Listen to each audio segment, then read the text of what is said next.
Digital photography made simple.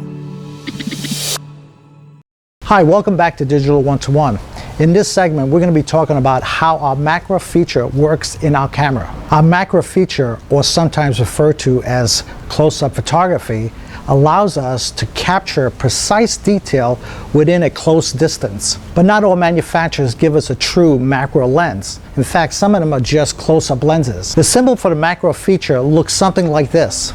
The macro setting that refers to this symbol only works in a certain focal range, giving us a very shallow depth of field. When you want to photograph something small and make it appear large, using our macro feature on our cameras allows us to get closer to see more detail on our objects. However, if you need to see more detail on your images and you want to have more control of your depth of field, then we're going to have to move up to an SLR camera that accommodates a true macro 1-to-1 ratio lens. And the true macro lens lets us take an image that portrays the object we're photographing in exactly the same size as it is in real life. Now, some point-and-shoot cameras today actually give us true macro, like the one we have here.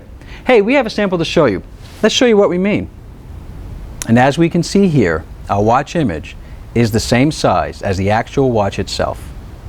When we put our cameras in the macro mode, what we are really telling our camera to do is take a photograph with the widest aperture opening on our lens, therefore giving us a short depth of field of focus and allowing all the surrounding area to be soft in the background. Now, in our sample we showed you, we used the watch. Now, a watch has a more flatter dimension, whereas another object might have a more deeper dimension, and that whole object may not be in focus because of the way the macro feature works. The reasons our cameras work this way when we put it into close-up or macro mode is because it places emphasis on the detail of the object we're photographing and sort of allowing the background to fall more out of focus. Now, one thing to consider when photographing with the macro feature is when you're photographing things in close spaces that you use a tripod, because you're going to get some movement from your camera or the object, and so using a tripod instead of handheld will keep things really steady and in focus. Now, here's the setup of the close-up of the watch you just saw. As you see, we have a tripod with our camera on it, keep it nice and steady,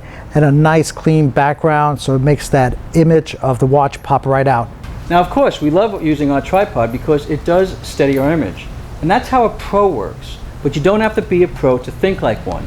And to refresh yourself a little more about tripods, we have a video called Keeping Your Camera Steady. Now, another thing to consider when you're photographing really close is that you're going to lose some light, or your exposure will change because you're really close. Now, one way to avoid that is to kick in some light with a reflector. Like a small piece of white foam core that you can cut down really to any size. And what you want to do is you want to kick a little light back into your object that you're photographing wherever you think it's best, and you can actually see that on the back of the camera as you do that to get you a better shot. When we do close-up, we might not have enough light, and some of you out there might think, why don't we just use our flash? Well, there's two reasons for that. One is on an SLR, we have a long barrel for a lens, and it will create a shadow. And one of the other reasons is on the point-and-shoot cameras like this, even though the lens isn't as long, you're so close to your object, your flash will literally overexpose your image. Here's two samples of the watch we shot with and without the reflector. Now, for some of us who have never used a reflector, we have a video called Using a Reflector, which gives you some helpful hints on how to use them.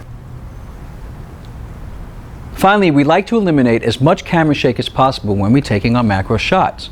And if you're using an SLR camera, we recommend that you use a digital cable release that works with your particular camera. However, our point-and-shoot cameras don't always operate the way an SLR does.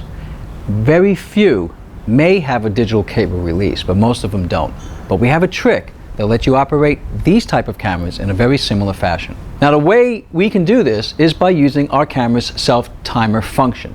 And that's how we can get our point-and-shoots to operate in a similar manner like a digital cable release.